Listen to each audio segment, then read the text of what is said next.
بعض علاقوں میں بلکہ آپ کے علاقے میں بھی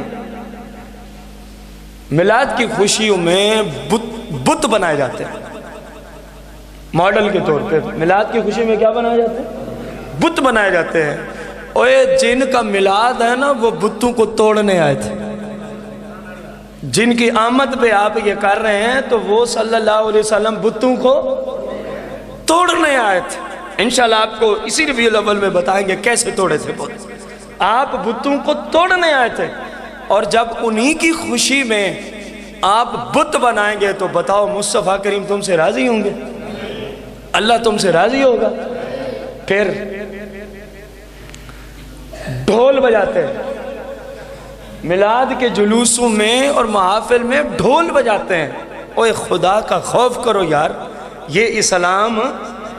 پھر نعت ہو یا کوئی اور چیز ہو, اتنی آواز میں آپ سنیں کہ آپ کے پڑوسیوں کو اذیت نہ ہو, آپ کے پڑوسیوں کو تکلیف.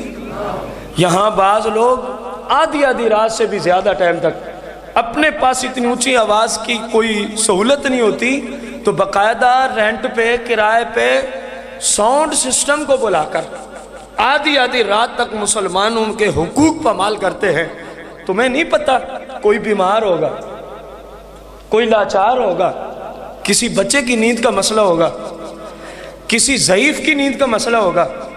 قرآن و سنت اس طرز عمل پہ آپ کو نعتیں پڑھنے کہ دوسروں کی نیند اور دوسروں کا آرام اور دوسرے جو بیمار ہیں خصوصاً جو ضعیف لوگ ہیں ان کو تکلیف پہنچے. یقین جانے یہ ثواب کا سبب نہیں ہوگا, گناہ کا ذریعہ بنے گا.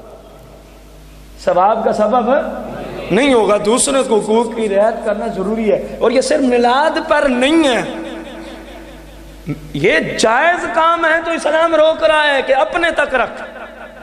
جب مہندی کی رات شرریاں پٹاخے لوگ چلاتے ہیں ساری رات, پتہ ہے کتنے لوگوں کا حرام برباد ہوتا ہے. جو کام حرام ہے وہ تو ہے, اس حرام کی وجہ سے کتنے مسلمانوں کا حرام کیا ہو جاتا ہے. چھوٹے چھوٹے بچے تڑپ اٹھتے ہیں, تڑپ. میں تجرباتی بات کر رہا ہوں, چھوٹے بچے یوں تڑپ کے اٹھتے ہیں. اللہ تعالیٰ مسلمانوں کو ہدایت عطا فرمائے. دعا ہی کر سکتے ہیں, اور ہمارے بس میں کیونکہ ہم حکمران تو ہیں نہیں کہ قانون لاگو کریں, ہم دعا ہی کر سکتے ہیں, سمجھا ہی سکتے ہیں. اللہ تعالیٰ مسلمانوں کو ہدایت اور عقل سلیم عطا فرمائے. جو سنا اللہ اس پہ عمل کی سعادت عظمی عطا فرمائے.